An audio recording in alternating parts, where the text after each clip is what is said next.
I mentioned military earlier, so I served time, served time. That doesn't sound very good. It can be serving time sometimes, depending on what you're doing. So I spent some time security police in the Air Force, and then after school, I went into the Army as an Army chaplain. Recently retired as an Army chaplain, but that's not you. You were in the Navy. I was. Yep, I was in the Navy. Not nearly as long and extensive a career as you. Didn't retire military or anything like that, but I did go in. Was in the SEAL teams. Great experience. Served with some of the most amazing men I've had the privilege to work with, and it really did shape me in a lot of ways that have stayed with me to this day. Yeah, I bet.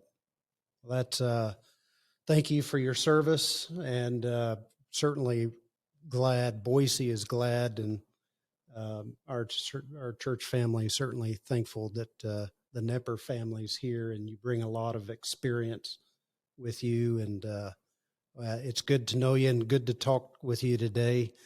And based on your experience in the Navy, your role as a Christian husband, and as a father, let's talk about some of those topics. Sure. And let's just start with maybe a little bit about being a Christian in today's world.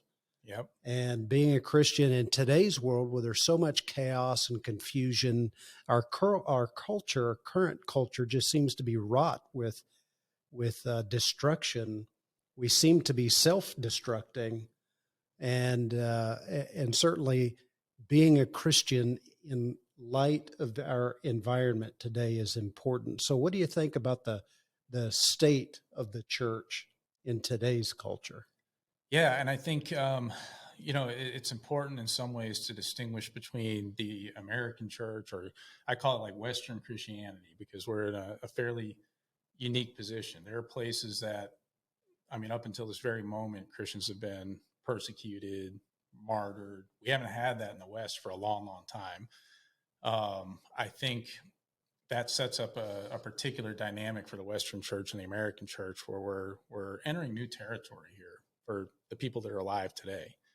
We are used to a country, used to a civilization where you hear people say all the time, right? Like, America's a Christian nation, and there's getting these big debates about it, and people go, oh, this founding father was a deist, and it wasn't really a Christian nation. Well, it was based on Christian values, even though we never adopted, obviously, a state religion.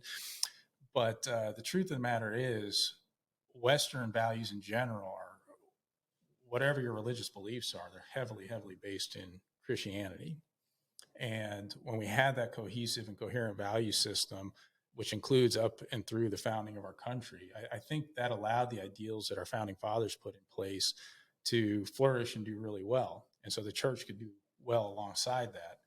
I think what's happening today is we've either lost it, or we're deep into the process of losing that common value system and that common metaphysical outlook, which for a lot of people may not be Christianity, but it's a metaphysical outlook that has a moral and value system that is very similar to Christianity, whatever they want to call it, whether they want to call it, the great spirit or the universal force or whatever. It always ends up coming back to values that are shared with Christianity. And today that's been eroded a lot. So the church in America is, I think, on the doorstep of the kind of persecution that it probably has never faced in American history and hasn't faced in Western history for a very long time. It is not only not cool to be an open Christian today, it is antithetical to where our society seems to want to go, and will, in fact, if you proclaim that and you proclaim it loud enough, you will be outcast and you will be shunned, at least by certain segments of society, including some that in the past were, fairly friendly or at least indifferent to Christians, and where Christians have done very well. I think a lot of those doors are going to close, and people are going to have hard choices to make. And that's kind of where I see the church at today, is at this decision point. And you hear about it and you read about churches making these different decisions and choosing these different paths to go down. And some of them are choosing to conform more with the world and the current evolving value system, and you see what happens there. And then others are trying to stand firm against that. And then you have some that kind of take the middle path, and they'll stand firm on certain things, but they're a little more lax on others. But I think that dynamic is more consequential today for the church than ever before. And we're going to have to rethink a lot of the things that we've taken for granted, not just as individuals, but churches as a whole. What is our relationship to government vis-a-vis, for example, and this is going to get me in trouble with a lot of pastors such as yourself, but tax exemption status. What strings come attached with that and will be used against us in the future as new laws are passed?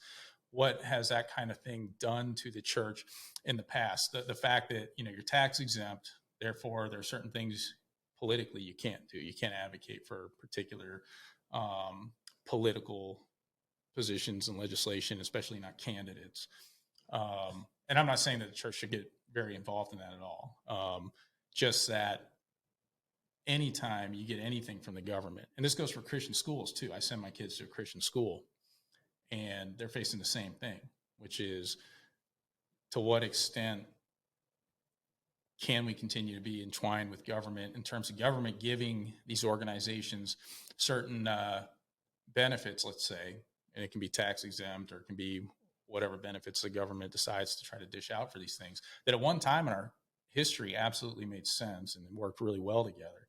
But as we face an increasingly hostile culture that is reflected in our government more and more, how's that going to change, and is that going to change? Right. So those common values that you mentioned earlier, and were so ingrained in our nation throughout most of our organizations and institutions, to include our universities, our hospitals, where churches were lifted high, the biblical teaching and hard work and serving and giving was all lifted high. All of those things were part of our culture, and they're so distant from us now that when you align yourself with those, the new ideology says that you are now disaligning yourself with us, the mainstream media, or whatever Right. the mainstream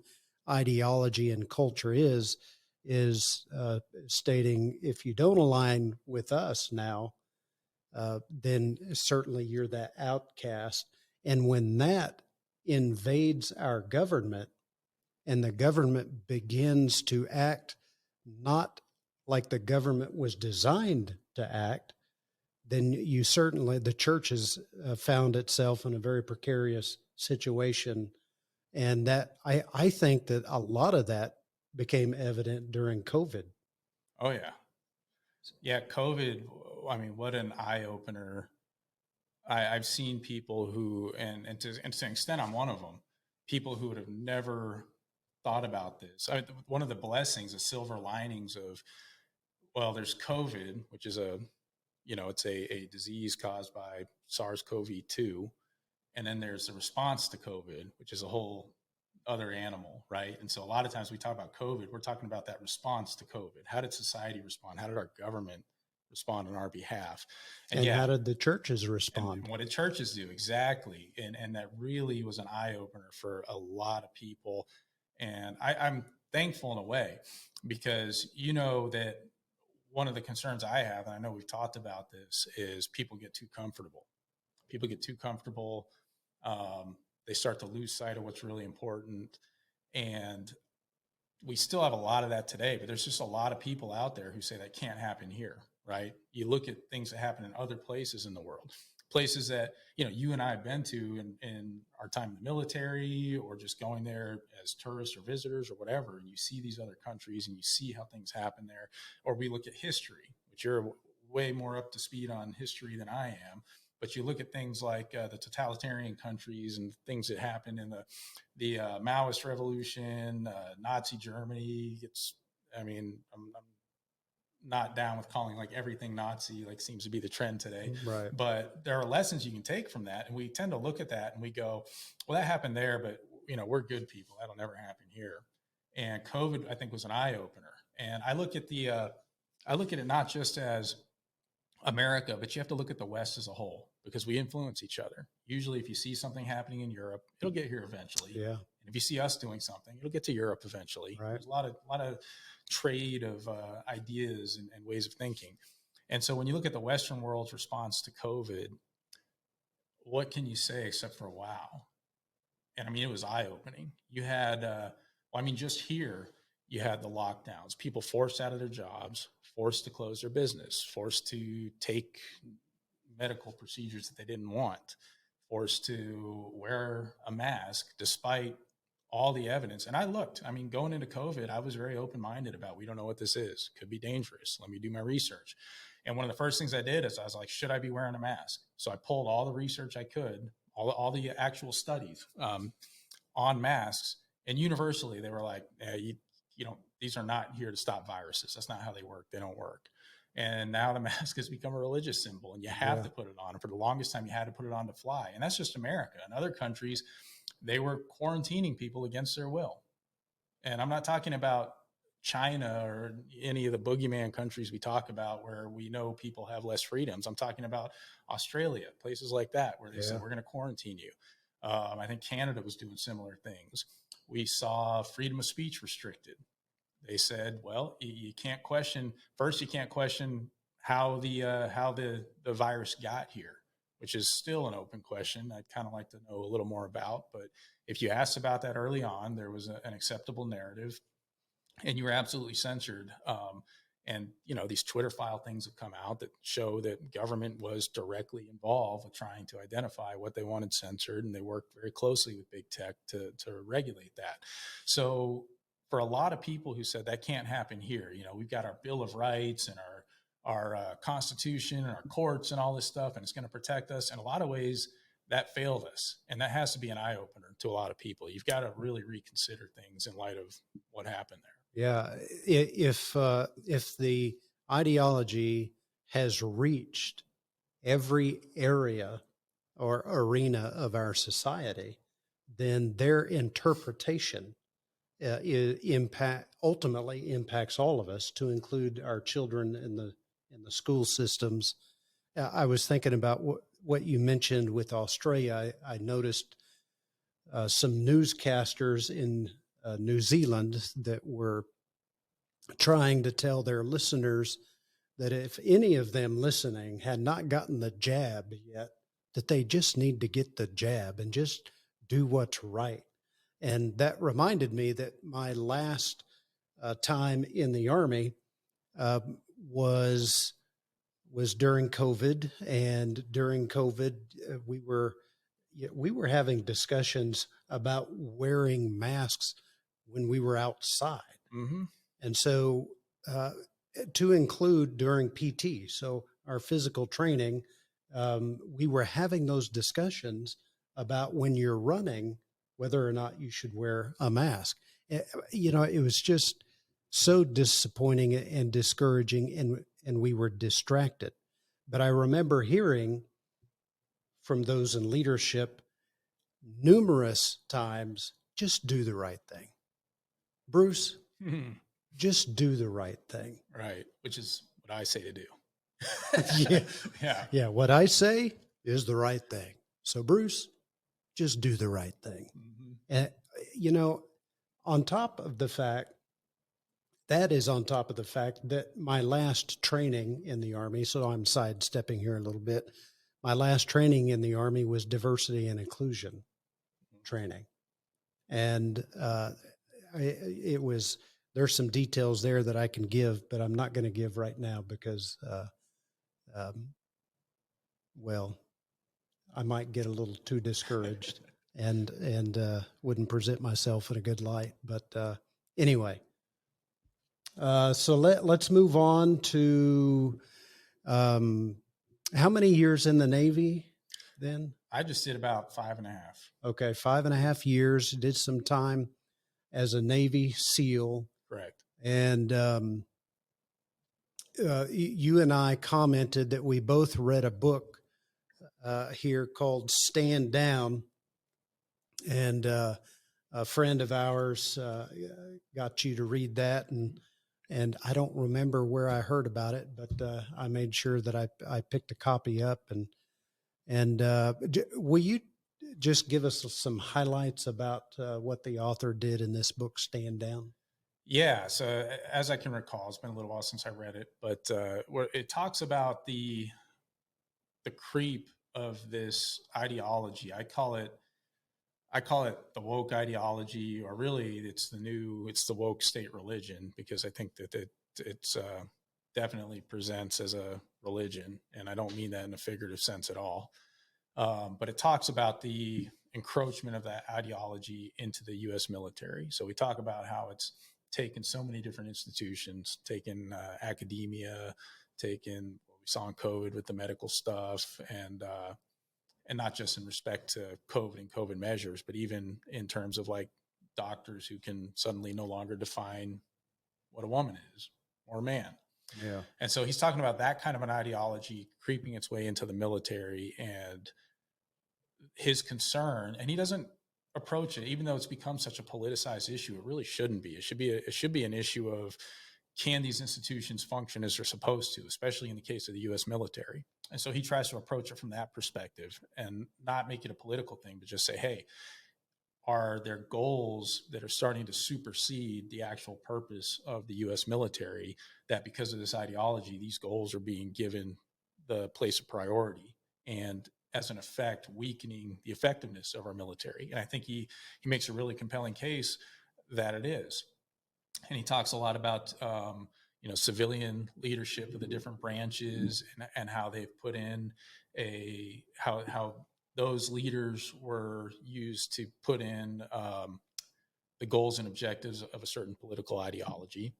He talks about the infiltration of this ideology into the service academies, where you literally have people going to Army or Air Force, the academies, and being taught things that it's like, how can you be taught that and then still want to go out and fight and potentially die for your country when you just learned this in school and they told you to think this about the country? And then it talks about how some of that, the ideologies, views on things like the diversity, equity, inclusion stuff. How does that impact the military? When, if everybody dies and they're very diverse and they don't achieve the mission, they all get killed, not going to matter how diverse or inclusive the unit was at that point. If there's anywhere alongside maybe professional sports where you really just want like the best person to do the job, and you don't care what they look like or where they came from, as long as they can ethically do that job, the military is that place. And it talks about how that is maybe getting corrupted. There was a big push to put the first female through Ranger School. And I know that's a big political thing, but read the background and the facts there. It'll at the very least make you ask questions about that process. Not to take anything away from the person that suffered through Ranger School, but there definitely appears to be shenanigans going on behind the scenes there. And I know that there have been pushes to get women to go, to what my community was in the military, and get them to go through buds and things like that. And the statements that were being made at that time was that no standards were being lowered. Right. None were altered. None were adjusted. That the females were doing everything that the males were doing, and perhaps even better. Right. It's always sold as, hey, this isn't gonna be a detriment in any way. But when you get that kind of political pressure, and you get people whose careers hinge on, can they push certain agendas through? And that's what he talks about in the book. He talks about a lot of the higher ups and the flag officers that were on board with this, because their promotions are at stake. Yeah. So what do you think happens when they call down there to Ranger School and check on their project? I remember doing some reading. It may have been by David McCullough, an American historian, but I'm not sure. Someone who commented on General George Custer back in the day, and he made this statement or question. He said, "What did General George Custer want? He wanted what every other military officer wanted: to be promoted." Mm-hmm. And I thought about that statement there, and not to discourage those who like the service of George Custer, and certainly had a terrible ending. But I've seen that. Yep. I've seen those who stated that they came into the military just to serve their country. And it's almost like that was just a line when you found out that it was almost like they were a careerist. Oh yeah. There's certainly something to be said of having a career. That's great. A professional career, something that you uh, retain knowledge of based on your training, and you update that your knowledge and your skills through professional development, and you're good at your career. But when you become a careerist, in other words, everything is all about protecting your career, protecting your future promotions. That person will ultimately do or say anything to protect their career. Yeah, there's and not to segue too much, but to take it back to what you were talking about, challenges facing the church today and things like that. I think all of us that would call ourselves Christian are facing challenges like that, where a lot of the hard choice that I think is coming to us in the future is going to be choices between career progression, perhaps financial stability, and staying true to the gospel. And so you see that careerism. It's in the military. I was nowhere close to flag officers, but I've read enough accounts and stuff, and the military reading I've done to see crazy decisions being made. But I see the same thing happen in federal agencies, which I do have current familiarity with. I see the same thing happen in corporate America, where it's easy to compromise, because it really is so easy to, wear the rainbow lapel pin in June. What are you going to do? Get fired? You're going to wear the pin. Put your pronouns in your signature block because you want to get fired or ostracized or accused of something, of being a bigot and being hateful. It's so easy to comply. And that's not unintentional. It's always set up to make it so easy to comply. Love is love. Don't be a bigot, all this other stuff. Easy to just justify doing it. And then that's how they ultimately can sway an entire population of people to almost overnight believe that man and woman are made up categories. For instance, it always starts with something that's super easy to comply with. But if you step back and you go, wait a minute, these views are unprecedented and unheard of in human history. How did we become the brilliant geniuses that, circa 2010 or 2012-ish, somewhere in there, suddenly discovered that for eons of human history, male and female, man and woman, have been a scam. And thank goodness that we enlightened people have come to be and suddenly have unraveled that great deception and discovered for the first time that, men in fact can get pregnant. Well, when you think about radical views like that, even if you're a believer in one of those radical views, I hope you have viewers who are coming at this because, they want to spit hate. I hope you have them, and I hope they listen. It's like, even if you believe this, at least step back and go, this is odd how this happened. This is really odd that it took this long for any human society anywhere to figure this out. I should at least kind of question, well, where did this come from and why now? And why did the whole world in the span of like a decade pretty much completely and radically shift its view of very, very basic and fundamental things that everything else in the animal kingdom seems to adhere to, but not us? You should at least have some doubts before you jump in with both feet into a belief like that. Yeah. All those generations before us that seemed to have so many benefits. They did have so many benefits, but more importantly, they provided us with the benefits of having a society and culture with some order. And so we have homes with families, neighborhoods with homes and families, and cities that are built based on that family construct of a man and a woman in marriage and having children, and then contributing to society, contributing to citizenship, helping the church to grow, et cetera, et cetera, et cetera. And we are reaping the rewards of that orderly society like that. Yep. Even if that person didn't believe in the Lord God, that person benefited from those godly values that were taught in those generations before them. And if we were going by this non-binary transgender kind of thing that's going on right now, we wouldn't even have the society that we have. Right. Well, and you look at I mean, there's statistics on it and studies being done now where I think it's, I don't want to get the numbers too wrong. So take this with a grain of salt, but the numbers are of the people who identify as part of, for example, the LGBT community. I think it's overwhelmingly in people who are under 30, and in that subgroup, people under 30, it's something like 1 in 5 currently identify as somewhere on the LGBT or T, somewhere in there. 1 in 5, so 20%. That to claim that that is normal in any mammalian species. I'm not even just talking about humans. To say that 1 in 5 are like willfully remove themselves from the reproductive pool, it's almost a mathematical impossibility. So it's another thing where even if you have to ask yourself, like, why all of a sudden is it 1 in 5 for that young age group? Why not ever before? Why now? And how come that doesn't jive with anything else we see in the natural world? Where's the 1 in 5 transgendered elk, or the 1 in 5 gay grizzly bears? You don't see that. And again, it's people So, have to ask some of these questions.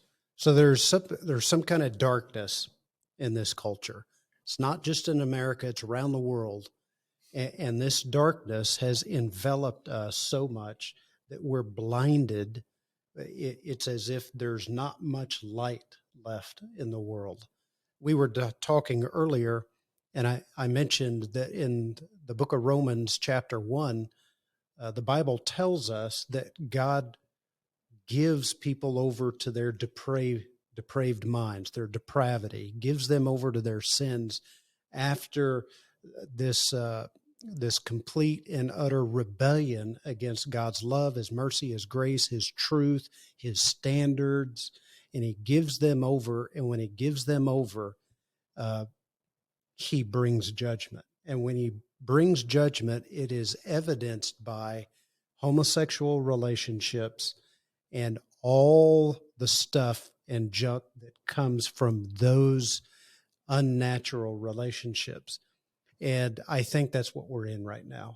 I think that we are under judgment right now, the judgment of God, in that He has pulled back and He's allowing us to live in this sin that we've chosen to live in.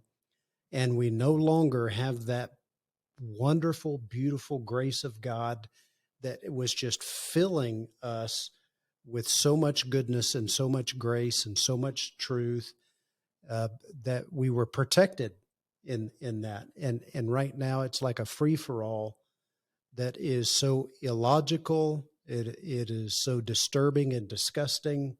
And it's not just the homosexual relationships, the transgender uh, stuff, assault on our Well, society. and But I would add to that too. Sorry to interrupt, Bruce, but just it's sexuality in general. It's not even just LGBT spectrum, even though that's definitely like in your face all the time now. But you look at rates of divorce, you look at the fact that it's some huge number. I want to say like 40% of couples that get married, they cohabitate together beforehand, right?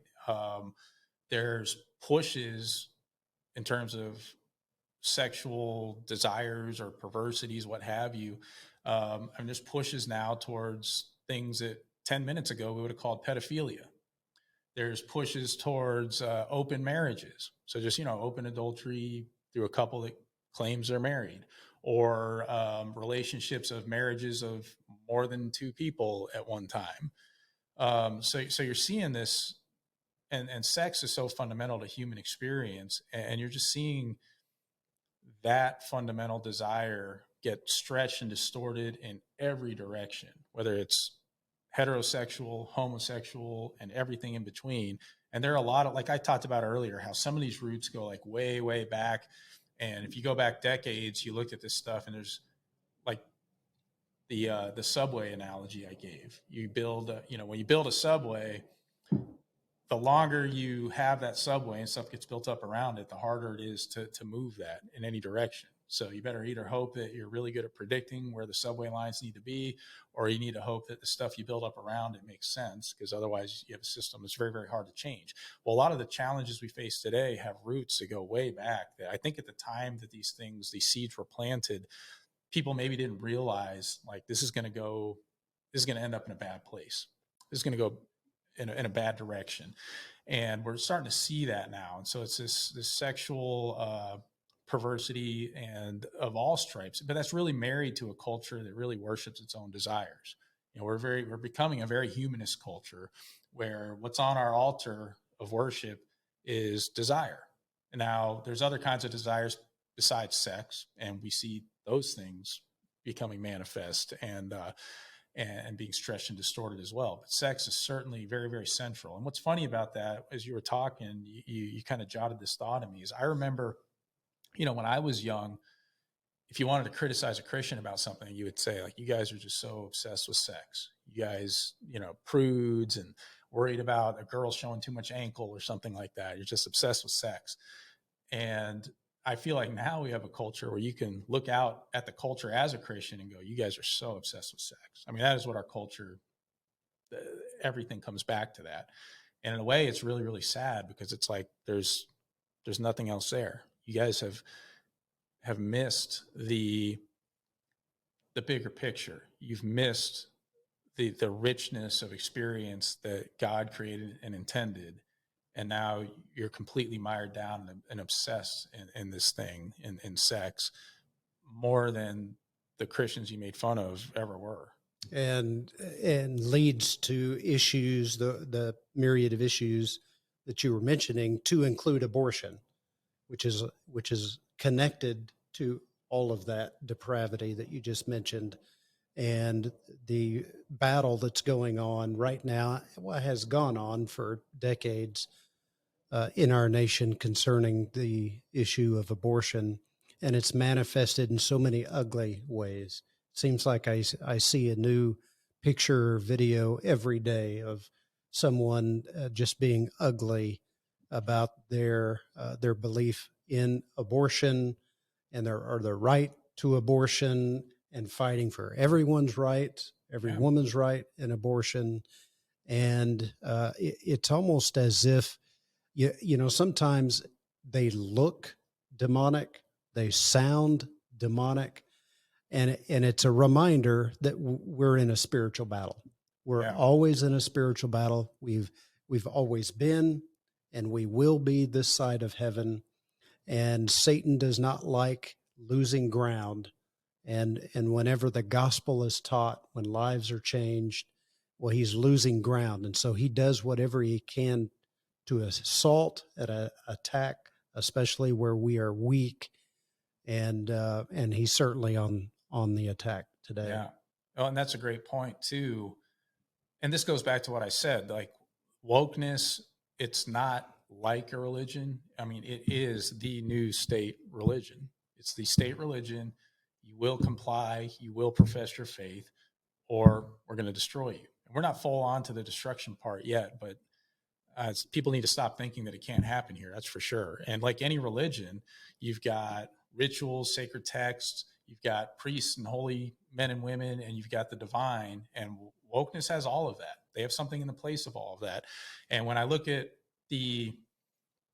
that just explosive reaction to abortion by a lot of people, I think that's like a sacrament in that religion, and you're challenging a sacrament, because it's really interesting that a lot of the people that are screaming and shrieking about it the loudest and are so angry, they have never been, are not now, and never will be in a position to have an abortion. And a lot of them, in fact, wouldn't choose that for themselves if they got pregnant. But the energy and the vitriol they have behind them, because they've been sold this bill of goods that, they've been sold a bill of goods that being an actual woman who has children, carries them to term, loves them and raises them is a bad, negative thing. And this goes back to stuff we talked about that I think sadly even, and I'm definitely not saying that Christians are pro-abortion or anything like that, but some of those same parallel beliefs that came out of Industrial Revolution, Protestant work ethic, and the entwining of Christianity with capitalism and Christianity with the economy are some of those same things that led to that view of what we have today, which is like, hey, it women should definitely go out there and have professional careers and make a ton of money. And believe me, I'm not against that. My wife has worked at various times. I've never tried to stop her or tell her she couldn't do something like that.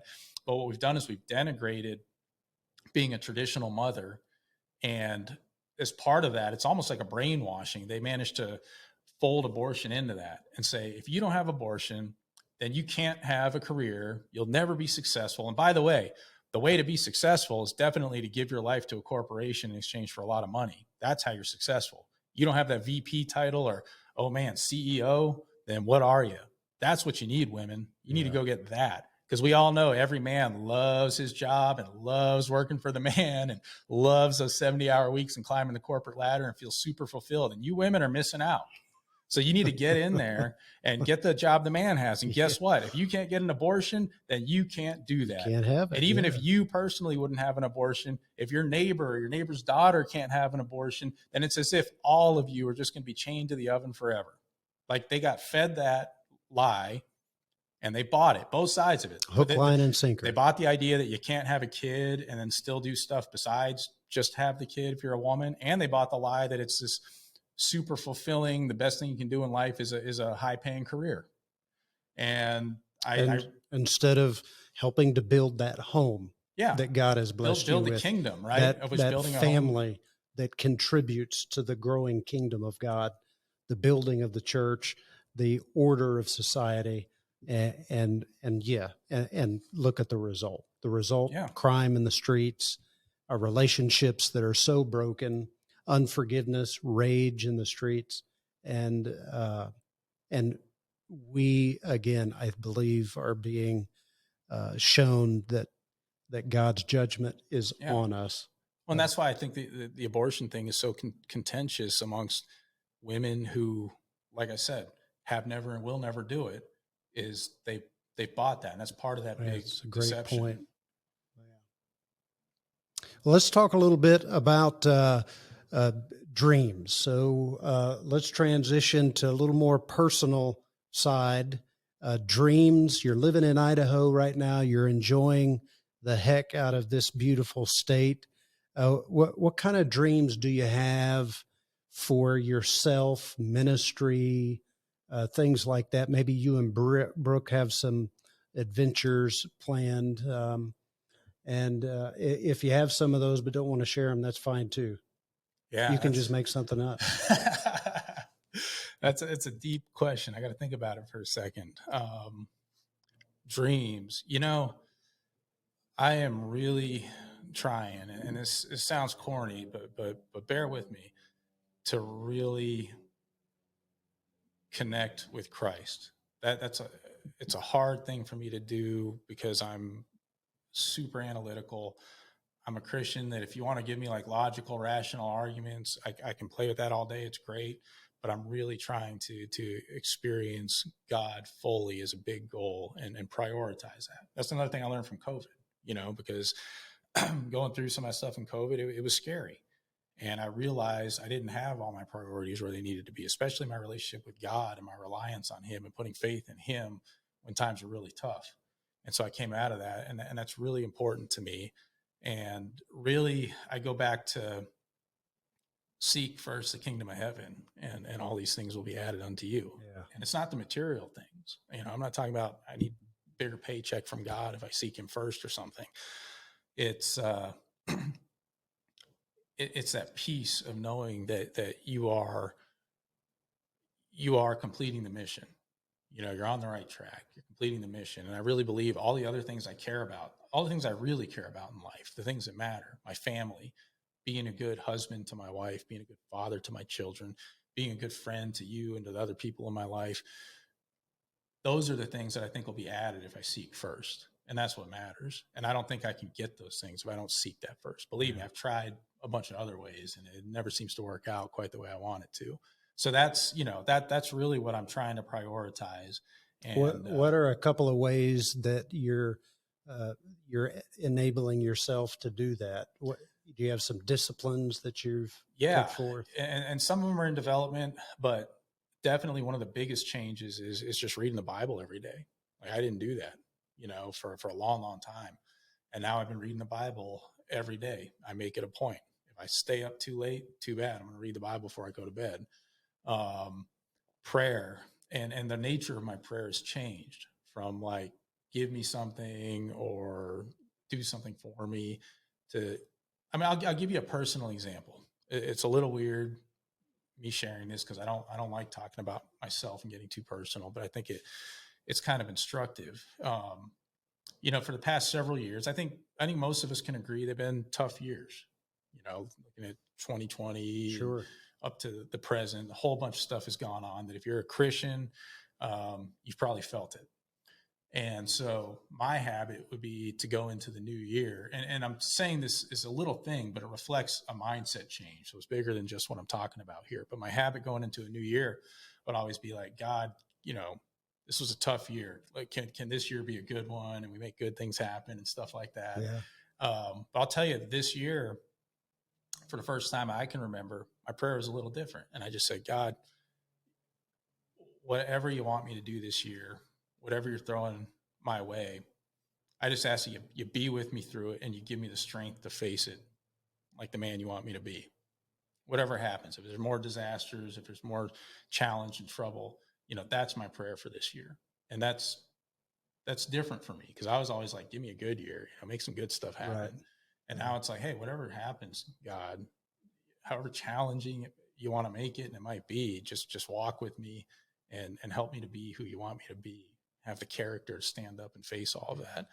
And so that kind of shift that takes some contemplation and meditation and reading and prayer and being in the Bible is a big one for me. Well, I think that shows some spiritual growth and maturity in your own life and the lives of you and Brooke together. God is growing you together as a team and as a family, and God is blessing your kids as a result. And in that, God's just being who God is. He's merciful to his children. He's kind to his kids. He's your shepherd. He's your Lord. He's your Savior. And so in those times up where y'all live and you got a little bit of space out there, he does walk with you and talk with you. And Absolutely. he does that along life's narrow way. And he will do that regardless of the circumstance or the situation that you find yourself in. I think that all of that is just a mark of maturity, what God is doing in your life. It's obvious that God has blessed you with a lot. So you're physically strong. You've been strong in the past. You're physically strong right now, and you're mentally strong. Your intelligence, I think, is high. I was talking to Brooke one day, and she was saying that your intelligence is off the charts. She's just lying to make me look good. I appreciate it, honey. well, I think she's right. Your intelligence level is off the charts. I'm a dumb guy that just thinks about stuff. I think anybody can outthink me, but I just I just ask the questions that are sometimes uncomfortable and then think about them until I come up with a satisfactory answer. That's Right. about it. Well, God's blessing you spiritually, and so that fullness or that balance of mental, physical, and spiritual health, I think God's just doing great things in your life. And we need men like you in the state of Idaho, and we need men like you in our churches, in our local church right now, and certainly across America. This is certainly a day that men need to stand firm in the faith, and you're doing that, and I appreciate that. We need to sharpen one another, and I think us talking together this afternoon enables us to sharpen one another, and you're certainly sharpening me, and I appreciate that. Well, thank you very much, and I feel the same way. And it's not an easy walk. I mean, I feel the hard thing for me is I know deep down I'm a hypocrite. I will screw up. I'll sin tomorrow, but the thing I take away, and this, my whole life has been this experience, is you don't give up. Every single day you can find a way to get up and keep going and figure out what I do wrong last time. How am I going to make it right this time? How am I going to get better? And then just go and do it. Yeah. Be willing to suffer, be willing to be uncomfortable. Yeah. And, perseverance produces character, and character produces hope. Yep. Get where you're going. Well, you're being a good model to your kids, and that's a rarity today. But good men and women are out there, and families are. Yeah, I think one of the great things that I ought to mention is that you're not alone in that COVID and that disastrous response that we gave to that sickness that invaded our nation, our world, our nation, and our homes. That there are men and women and families that are digging deeper into the Word of God and developing the relationship with God. And they're just becoming more spiritually mature and dependent on the Lord, and more useful in the church. So looking forward to God blessing us. Thank you, Paul, for thank you. coming. And I appreciate you having me on. It's a cool experience. Well, good. Never done it before. Yeah, lots of fun. Thanks for listening to Cross Country 3 today. Again, this is Bruce Duty with today's special guest, Paul Knepper.